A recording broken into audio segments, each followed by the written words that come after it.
IPL 2026 আসতে কিন্তু এখনো মেলা বাকি, তবে আইপিএল 2026-এর ট্রেড উইন্ডো নিয়ে কিন্তু এখনই বাজার গরম। এর মধ্যে সব থেকে বড় নিউজ এখন পর্যন্ত যেটা, রাজস্থান রয়্যালস ছাড়তেছে সঞ্জু স্যামসন। তাদের একেবারে মূল প্লেয়ার, মেলা দিন ধরে তাদের সাথে সম্পর্কটা চলতেছে, তাদের ক্যাপ্টেন, তাদের মেইন উইকেট কিপার। সো এখন পর্যন্ত শোনা যাচ্ছে যে সঞ্জু স্যামসনের সাথে রাজস্থান রয়্যালসের সম্পর্কটা এখন ভালো নেই, তারা ছাড়তে চলেছে।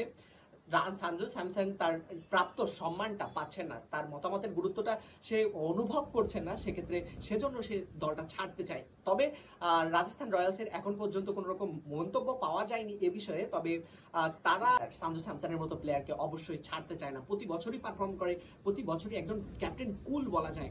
সো আর সঞ্জু স্যামসনের মতো প্লেয়ারকে কিন্তু দলে নেওয়ার জন্য অন্য দলগুলোও কিন্তু ওত পেতে আছে। তার মধ্যে অন্যতম নাম হচ্ছে CSK, Chennai super Kings.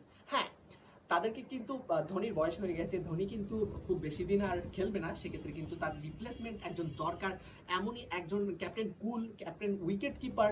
So এরকম প্লেয়ারের খোঁজে আছে চেন্নাই সুপার কিংস। সো এই জন্য কিন্তু সঞ্জু স্যামসন একেবারে পারফেক্ট অন, সে লক্ষ্যেই কিন্তু এখন পর্যন্ত অফারও করেছে সঞ্জু স্যামসনকে দলে নেওয়ার জন্য।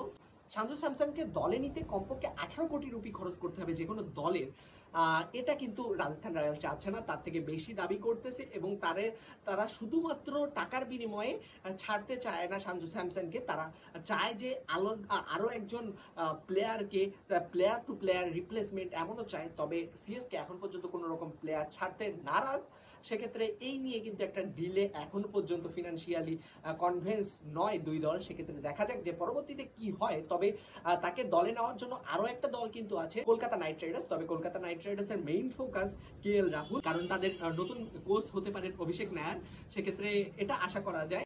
কেকেআর বিট করারও কারণ আছে, কারণ শ্রেয়াস আয়ারের যোগ্য রিপ্লেসমেন্ট ক্যাপ্টেন কিন্তু তারা এখনো পায়নি, সাথে উইকেট কিপার ব্যাটারও কিন্তু তাদের স্টেবল না, সেজন্য কিন্তু কেকেআরও বিট করতে পারে। তবে আমি মনে করি 95% ডিল সম্পূর্ণ হবে যদি রাজস্থান রয়্যালস ছাড়ে সঞ্জু স্যামসন। সেক্ষেত্রে আমি মনে করি যে চেন্নাই সুপার কিংসে আমরা দেখতে পারি সঞ্জু স্যামসনকে।